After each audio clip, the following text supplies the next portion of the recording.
என்னது இந்த இடம் தமிழ்நாட்டில் இருக்குதா? அதுவும் குற்றாலத்திலேருந்து வரும் 10 கிலோமீட்டர் இருக்குதா? இனி நீங்கள் குற்றாலம் போகிறதுக்கு பிளான் பண்ணீங்கன்னா இந்த இடத்த மிஸ்ஸே பண்ணிடாதீங்க. டே 17 ஆஃப் குளிர்கால கடின சவால். இன்னைக்கு சீக்கிரமாகவே எந்திரிச்சாச்சு, 5:30லாம் எந்திரிச்சு ஃப்ரெஷ் ஆகிட்டு ஃபர்ஸ்ட் கால் ஆஃப் டியூட்டிக்கு தான் வந்திருக்கோம். மார்னிங் ஃபஜர் ப்ரேயரை முடிச்சுட்டு வண்டி எடுத்துட்டு நம்ம லொக்கேஷனுக்கு தான் போயிட்டு இருக்கிறோம். லொக்கேஷன் பேர் சின்ன காடு, ஆனால் நல்லா பெருசாக தான் இருக்கும். யார் பேர் வச்சான்னு மட்டும் தெரியல. இப்போ நம்ம போயிட்டு இருக்கிறது மண் ரோடு இல்லை, தார் ரோடு தான். அப்புறம் எப்படி இவ்வளோ மண் இருக்குங்கிற கேள்வி வருதா? இந்த மலையில இருந்தா வருது. ஆக்சுவலாக அது மலை கிடையாது, தேரின்னு சொல்லுவாங்க. அதாவது மண்ணால் ஆன மலை.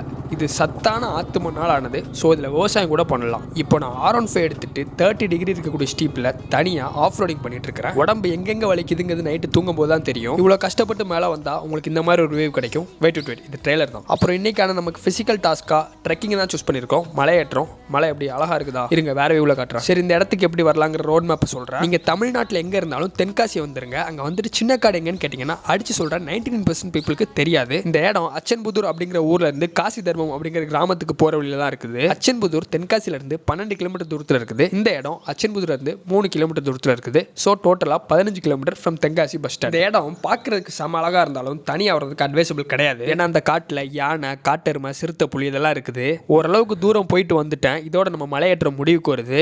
அப்படியே வெளில வந்துட்டு சுளிர்னு வெயில்ல சூடான காஃபியை குடிச்சிட்டு வீட்டுக்கு வந்துட்டேன். வீட்டுக்கு வந்ததும் மட்டன் கிரேவியை வச்சு கப்பக்கிழங்கு அண்ட் அவிச்ச கடலை தான் சாப்பிட்டேன். அப்புறம் நம்ம இன்ஜுரிக்காண்டி டாக்டர் பிரிஸ்கிரைப் பண்ண விட்டமின் அண்ட் மினரல் டேப்லெட் சாப்பிட்டு வீடியோ முடிச்சுக்கிறேன். நாளைக்கு பார்ப்போம்ல.